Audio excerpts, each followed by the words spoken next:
আজি সদৌ বাঙালী যুবছাত্ৰ ফেডারেশন কোকরাঝার জিলা সমিতির অন্তর্গত কাজিগাঁও আঞ্চলিক সমিতির উদ্যোগত আজি আমি 129তম নেতাজী সুভাষচন্দ্র বসুর জন্মজয়ন্তী উৎসব ইয়াতে পালন কৰিছোঁ। এতিয়া আমাৰ আজি বিভিন্ন ধৰণৰ খেল ধেমালিৰ বস্তু আয়োজন কৰা হৈছে। এই নেতাজী জন্মজয়ন্তী উপলক্ষে চিত্ৰাংকন প্ৰতিযোগিতা, কুইজ কম্পিটিশ্যন আৰু লগতে সন্ধিয়া বিচিত্ৰ অনুষ্ঠানৰ আয়োজন কৰা হৈছে, সাংস্কৃতিক সন্ধিয়া। লগতে আৰু আমি আজি এই কাজিগাঁও আঞ্চলিক সমিতিৰ উদ্যোগত এই যে নেতাজী সুভাষচন্দ্ৰ বসুৰ 129তম জন্মজয়ন্তী উৎসৱ পালন কৰিলে, তাৰ কাৰণে আমি এই আঞ্চলিক সমিতিক আৰু আমাৰ কাজিগাঁও মহিলা সমিতিক আমাৰ ফালৰ পৰা আমি ধন্যবাদ জনাইছোঁ। লগতে আপোনালোকৰ জৰিয়তে ক'ব বিচাৰিছোঁ যে আপোনালোকে সকলোৱে জানে নেতাজী সুভাষচন্দ্ৰ বসু এজন ফ্ৰিডম ফাইটাৰ আছিল। ভাৰতৰ স্বাধীনতা সংগ্ৰামৰ 1 নম্বৰ তেওঁ আছিল। তেখেতৰ নেতৃত্বত এই আজাদ হিন্দ ফৌজৰ গঠনাৰ্থে এই ভাৰতবৰ্ষ স্বাধীন হৈছিল।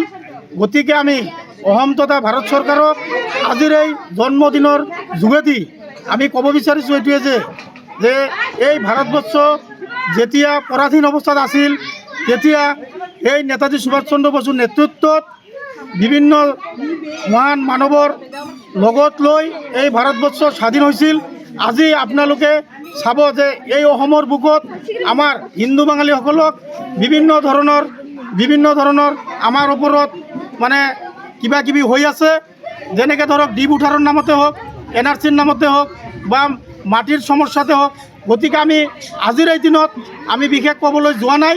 গতিকে আমি এটা কথা ক'ব বিচাৰিছোঁ সংগঠনৰ ফালৰ পৰা, যেনে আমাৰ চৰকাৰক আমি অনুৰোধ জনাইছোঁ, আমাক অহা বিধানসভা ইলেকশ্যনৰ আগত যেন আমাৰ জাতীয় যিমান সমস্যাবোৰ আছে সকলো সমস্যা সমাধান কৰি দিয়ে। তাৰ কাৰণে আমি অসম চৰকাৰ তথা ভাৰত চৰকাৰক আমি আহ্বান জনাইছোঁ। আজি 129তম নেতাজী সুভাষচন্দ্ৰ বসুৰ জন্ম জয়ন্তী। মই কাজিগাঁও আঞ্চলিকৰ প্ৰেচিডেণ্ট হয়। নেতাজী 129তম জন্ম জয়ন্তী আমি আজি আমাৰ আঞ্চলিকৰ তৰফৰ পৰা উদযাপন কৰিছোঁ। ফাৰ্ষ্টত আমি নেতাজীৰ মাল্য অৰ্পণ, তাৰপিছত আমি তাৰ মানে প্ৰদীপ প্ৰজ্বলন কৰিছোঁ, তাৰ শ্ৰদ্ধা জনাইছোঁ, সন্মান জনাইছোঁ।